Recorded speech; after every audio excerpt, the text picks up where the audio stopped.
I just lit my forge, and what I'm going to do is I'm going to make some sand my Damascus with no flux.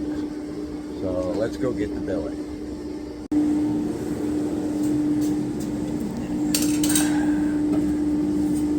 Alright, so here's my bucket of kerosene. I've got a couple billets in here, but this one right here is the one that I've got pictures of. So it's just soaking in kerosene, and the reason why is because I'm keeping oxygen away from it. Ugh.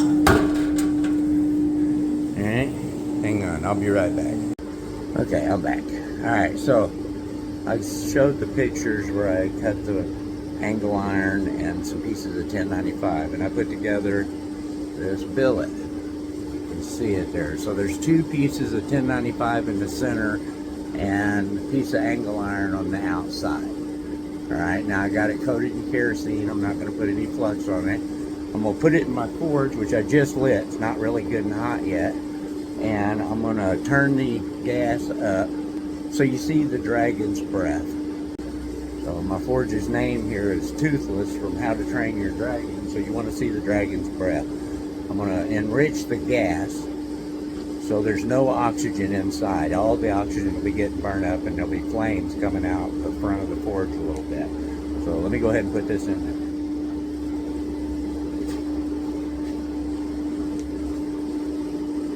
So you can see I put it in there, and the kerosene is burning off, okay? So the kerosene is going to burn off and burn out of it, and it's going to leave a thin layer of carbon on the steel.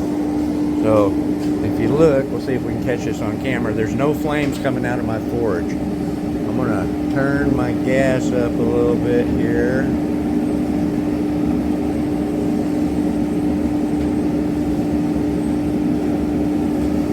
Still can't see them on the camera. Okay, so I darkened the light on this side just a little bit. Now you can see the flames coming out there. So that's burning up all the oxygen in the forge. Alright, so we're going to let that steel come up to a really, really good heat. So that's been in the forge now for, I don't know, 3 or 4 minutes. Got my press set up, ready to go. But it's not hot enough. We're looking. So I can see, I know on camera it looks kind of yellowish orange, but it only looks like that on the edges to me. So the perimeter, the interior is not completely hot yet. We'll give it a few more. Alright, so I can't really get my phone any closer, but if you look, you don't see any slag building up on the billet, and that's because the gas is up high, no oxygen in there to make it. Okay, so I'm getting close to my first forge weld right now. I'll set up the camera so you can see it.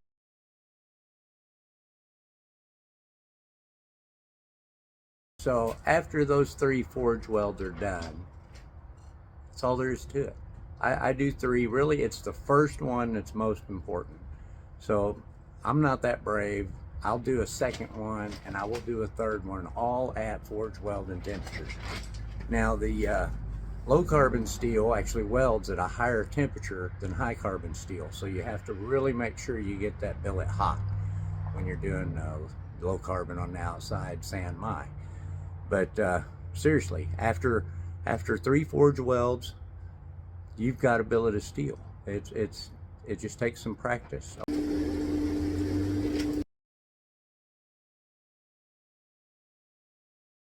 I sand my knife. This is going to be a hidden tang, I believe, kitchen knife.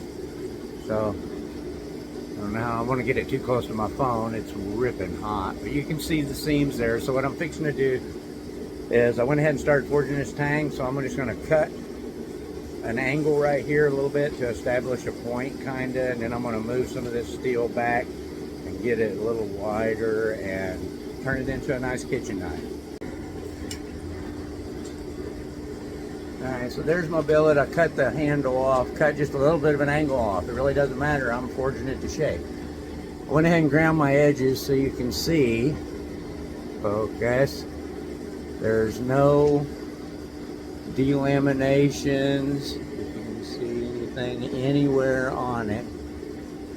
I even went ahead and cleaned up the handle part too and looked, and you know, the forge welds are good. So now I just got to make a knife out of it.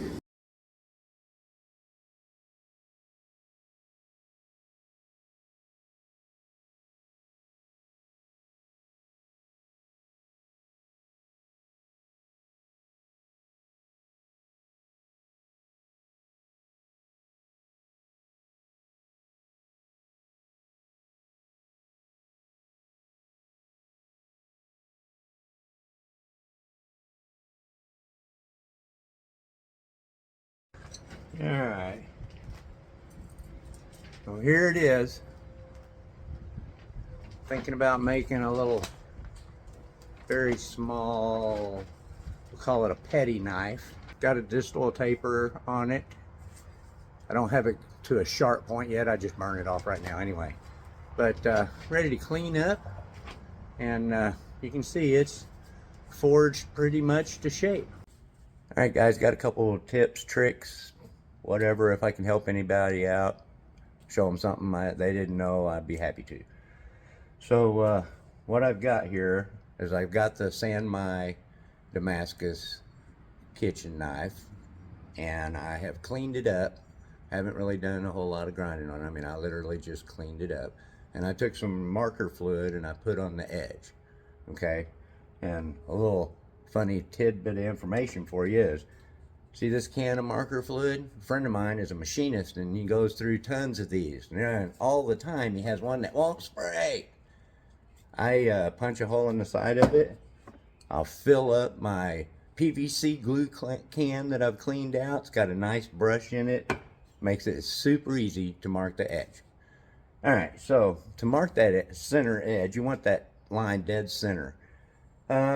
It's tricky. They make gauges, they make all kinds of tools for that, but I wish it was mine. I saw it done, and I made my own. So this little tool here, it's just a little, I don't know what that is, a 3/6 or a 3/8 block of steel, 1/4 inch block of steel. It's got 3 drill bits in it, one there, and a little bitty one in the center. So I drilled a 1/16 inch hole right here in the center. I took a 1/16 inch drill bit and sharpened it to a needle point on the grinder without getting it hot. And then I put that in there. The trick is you got to measure exactly from that over. I think I went a 1/4 inch, and I put, that's probably an 1/8 inch hole and an 1/8 inch drill bit that I cut off. I actually welded the 2 drill bits in because I didn't want to have to mess with them. But I didn't weld the one in the center in. I can punch it out and resharpen it anytime I want. Now I've had this one for years. It's scraped on thousands of knives, and I've never sharpened it or changed that out yet. So you got to just make sure your measurements are exact on this. The neat thing about this is this blade has a distal taper. I'll put it on the shiny side, maybe you can see it. It's wider at the base than it is at the point. So if I was to lay that on a flat, you know, how would you get an exact center? This doesn't care. Even if this blade is thin and thick and thin and thick or curved, it'll mark center, okay? So you can see there's no line on it. Forgive me, I'm old and shaky. So I'm just going to take this, I'm going to be careful, and put it on here. I'm just going to lightly twist it so it's tight, and I'm just going to rub it on it, right, lightly. So you put it on it and you twist it. When you twist it, it locks in place. So mine has been used so much, it may be off just the tiniest amount. So I'm going to turn my knife over and I'm going to do it again. It's hard to do up in the air. All right. All right. So, can you see the line right in the center? All the way down? Even with the distal taper, it's dead center, right? So now, when I go to file my edges in for my bevels, I know exactly where dead center is, no matter what the knife looks like. Of course, this one is straight and true. But just a little trick for you. I picked it up. It's been super handy. You should make you one of these. I know, like I said, you can buy them, but again, I made my own. I saw one. It's not hard to make. Knife filing vise. So this is mine. And what it is it's two 1-bys. The bottom one's long, goes all the way through to here. This mounts on it. This one's up against it tight. This is all glued and screwed together. Very solid. I got it mounted in a drill press vise that's mounted to this desk, but I do other stuff here so I can just loosen it up and move it anytime I want. I'm not going to talk about the spacing in the holes here. You know, just look around. There's lots of info out there. But basically, I've got a straight steel bar here. I've got a file taped to it. There's a eye bolt right here. All of these are threaded, by the way, even though they're in wood.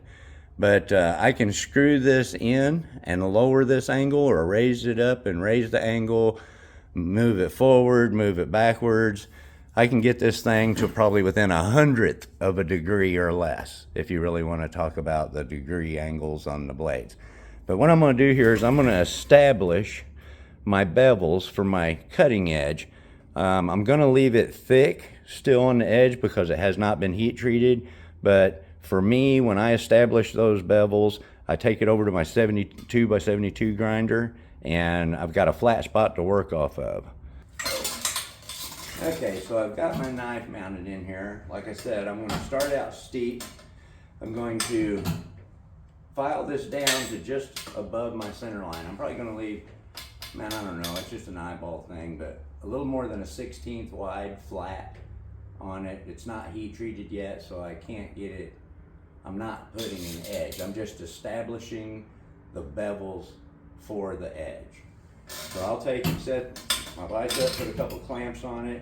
If this were all hardenable steel, like normal Damascus 1095, 15N20, 1084, whatever, I pull this drawer out, and I've got this plastic thing here I put under here, and I catch all of my knife filings. And you guys might laugh, but I file a lot. So I catch them, I put them in this can. Right now there's probably, 2 pounds of powdered steel in that can. And, you know, it's here, it's free, why not use it? So anyway, I'll start out steep, I'll work my way up, I will lower this down, I'll work my way up the edge of the blade just a little. Like I said, we're only establishing the bevels. So I'll try to, this is no fun, I've done so many hours of it, but I will speed this up and just let you see an idea of what you're in for. Okay, can you see that bevel setting on there a little bit? Now it'll be much higher in the finished knife, but I'll do that on the grinder. So I'll establish that bevel. Now I've got the angle that I want to work off of. It's still thick on the edge, which I'm going to turn it over and do the other side. So y'all watch me screw this in. So I screwed it in 10 times twice, 10 full circles twice, 20 rounds. So I'm going to unscrew it 20 rounds. I'm going to take my knife, flip it over to this side, mount it just the same, and then I will establish the same depth on it, and then I will come down 10, work it up clean, come down 10 more turns, and it matches on both sides, okay, the long and short of it.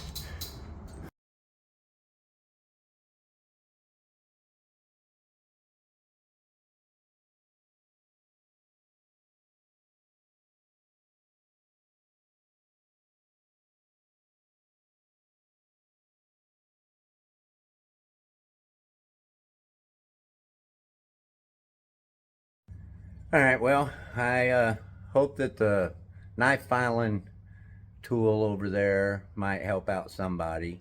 You can actually file these up a lot farther, but this is all I need to feel really confident to take it to my grinder. You can see my blade is still quite thick on the cutting edge, so heat treating won't be no problem. Sand my Damascus without flux. So I got the blade heat treated. Got my touch mark on it. You see it there. You can see little bevels that I've got on this side, and you can see it on this side. So this is ready for me to start my finished grind. So I just took a piece of sandpaper and cleaned the edge up just where I can see the light reflect off of it on my grinder.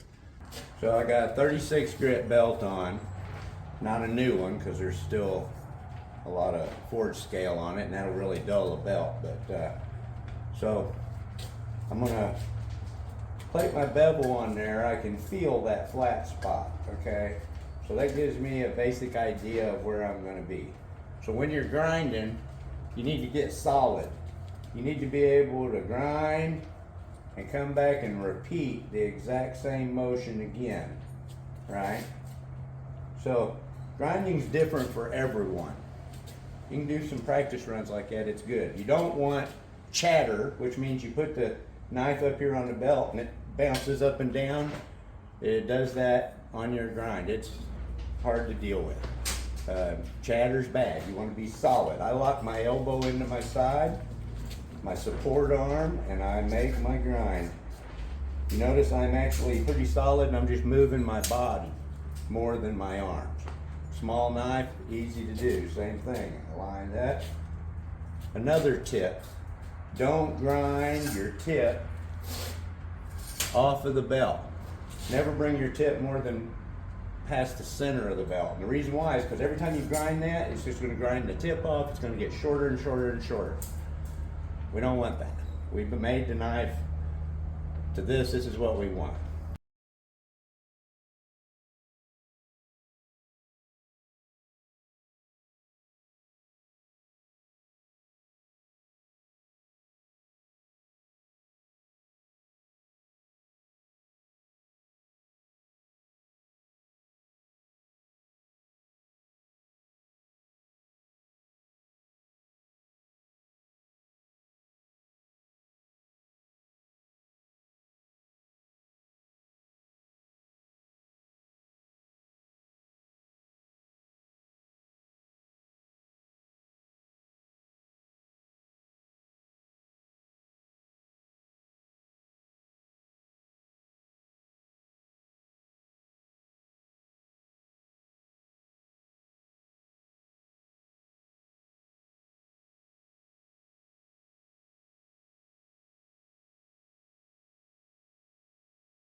All right, so you can see how much I'm working it up the sides, right? Still good and straight. I keep checking it though. You want to always keep an eye on that edge, make sure that it's going to stay straight. So as the knife gets thinner and the belts get duller, it will get hot faster. Dip it in water, keep it cool. If it ever gets hot enough you can't hold it, you better start really paying attention because you might see blues on here. And if you see colors on the edge, the knife's already been tempered. I don't want it any softer. So if you were to grind it, get it hot and see blue on the edge, requench it, start over. I started with 36 grit, went to 60 grit, went to 80 grit, went to 120 grit, went to 220 grit.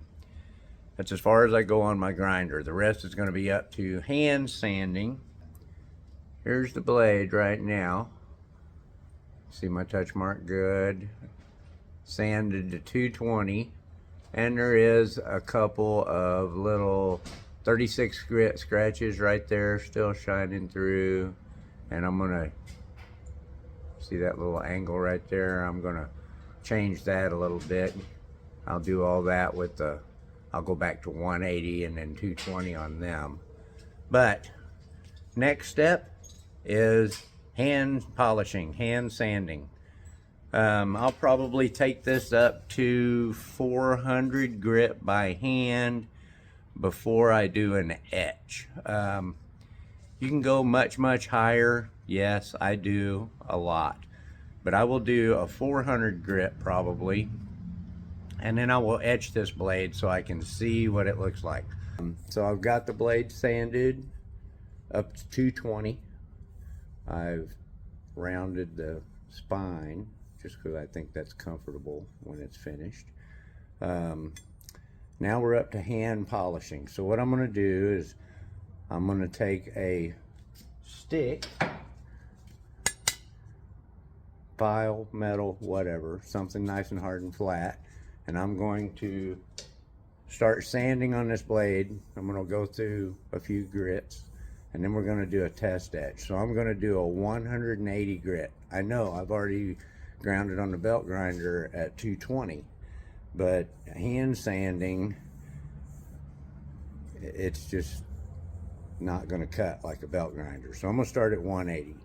I'm going to get it all sanded with 180, then I'm going to do a 320 in the opposite direction. I do that because it's easy to see when you're done.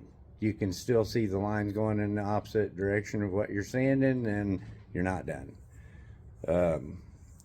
After I do that, I will come back and go straight up and down the blade, starting with 400, and I will continue on to whatever grit I decide to for that particular knife. So this right here is a board I use for sanding. So I can put the knife on it. I can put the edge just where it's right on the edge of the board, and that way, you know, it's hanging over just a tiny bit, but everything stays nice and flat. I don't bend the blade when I'm sanding it, and I've got this one set up where I can just turn the blade over and it fits this side. So all I did was I took a piece of walnuts. What this is, actually, I just took a board, I took a wood rasp and just kind of cut the edges in. Can you see how that is? So I cut the edges in, and that way it fits a blade, a dagger or whatever. I actually made this one a while back. You can see how small it is. I did a real fine pointed dagger. But I like to use the board as opposed to just letting the blade hang out like this, and it's probably just a personal thing. I put a lot of pressure sometimes when I'm sanding, and I don't like to, you know, bend that blade that much. Let me get the knife in here, I'll show you where we're at. Alright, so I got the blade in here, and what I'm going to do is I'm going to sand, and I'm going to go in this direction. Okay, and then when I switch grits, I'll turn and go in this direction, and then I will turn and go straight. Like I said, that's really only so I can see when I'm done. If you try it, you'll see what I'm talking about.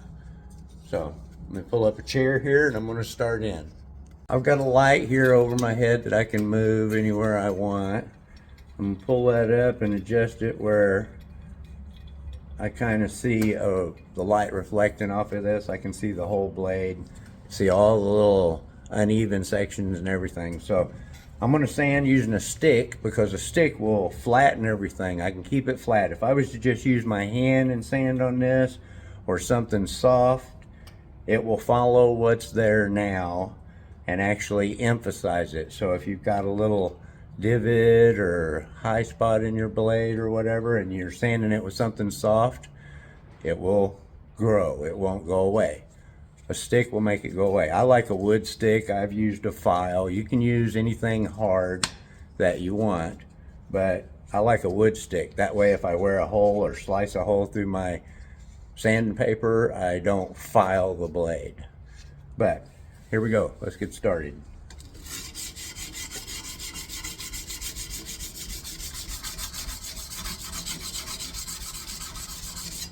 A lot of people will put Windex or WD-40 on.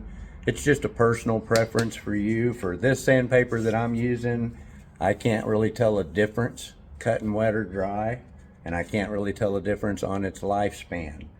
But I do this sandpaper dry.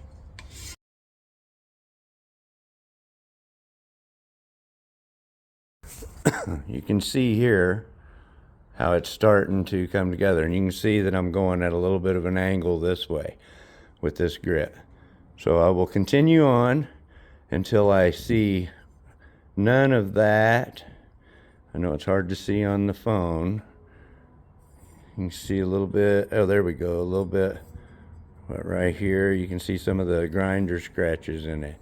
So I'll continue on until that's all good and flat. So I don't know if you can see it on there, but now all my scratches are going in this direction. So now I'm going to take 320 and I'm going to sand it in this direction. And when all my scratches are to go in that direction, I'll know I'm ready to move on. All right, so now I have all of my scratches going in this direction. And this is 320. Okay, so now I'm going to come back with some 400 and go straight on it. Turn it over, do the same thing. After 400 grit, all right, so all my scratches now going long ways in the blade. All right, now I'm going to flip my blade over, do the same thing all over again. So the blade's polished up to 400. Now we're going to do a test etch. So I'm put it down in my ferric acid here, and we'll just give it a few minutes. It's got some interesting ghosting lines in it. I don't know what else to call them. So whenever I do my final sand,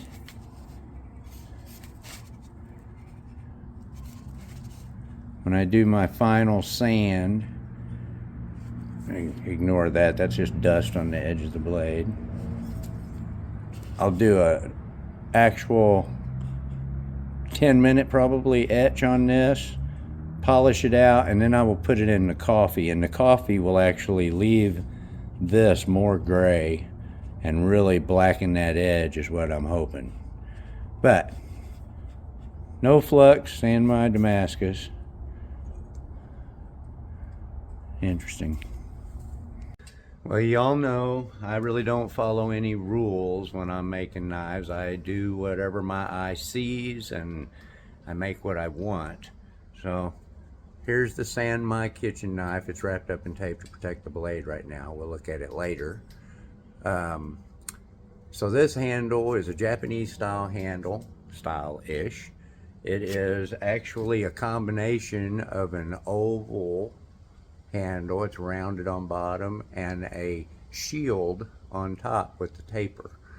Okay, so it's hard to see from that end, but it's got 3 flats, and then the bottom of it is round. And I personally, I think it just feels really comfortable. It feels like a knife I want to use, and should have excellent control with it. So let's get this handle glued up.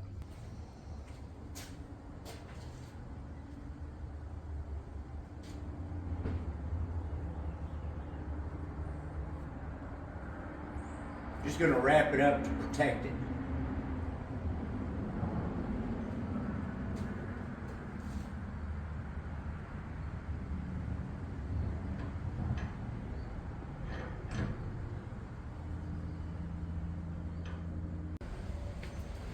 So now I've got the knife in the vise, or the handle. I'm just going to tape up this edge just to protect it so I don't have to clean all this up later.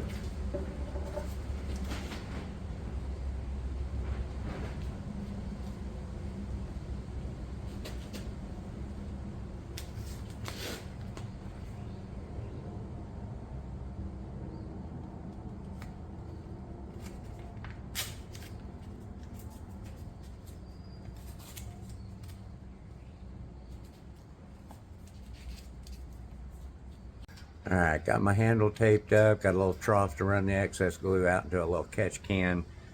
The handle, so I ground it, cleaned it up a little bit, almost all the way to where I'm going. And I actually cut a couple little notches in the edges. Now this has been tempered out soft, so I don't have to worry about breaking or anything, but this knife isn't made for chopping. So that's why I don't have a pin in it. The handle can actually be replaced at any time. So I'm just gonna glue this handle on. So let's mix up some glue and get her glued up.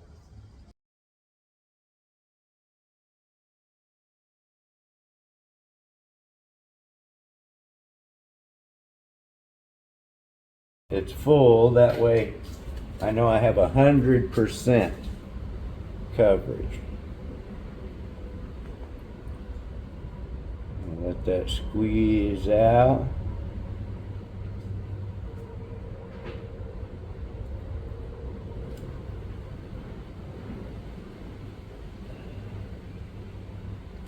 Now we're going to clean it up.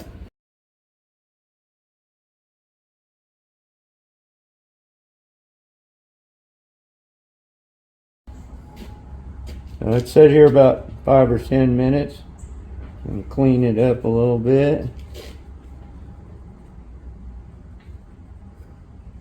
Make sure I don't have any glue anywhere I don't want it.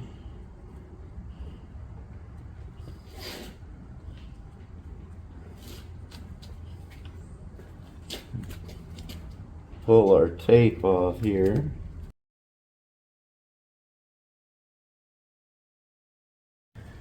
Alright, so it's been 5 or 10 minutes. Just look at it, it looks pretty good. I'm going to give it one more cleaning here.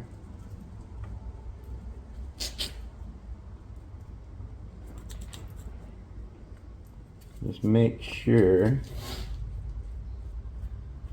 that we don't have no glue. Everything looks good to me. I think we're going to call it done.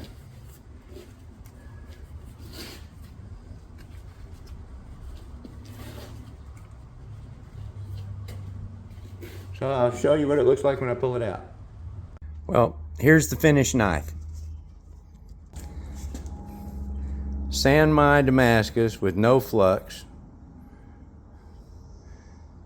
Oak burl bolster. And a green wood chip handle poured in resin. Looks pretty good. And the other side. Definitely see that hardened core. But I like it. I think it's going to make a comfortable knife. So there it is. The no flux San Mai Damascus kitchen knife. Japanese influenced. So, turned out pretty good. Got a piece of angle iron on either side of a 5160 core, walnut bolster, a green dyed wood chip poured resin handle.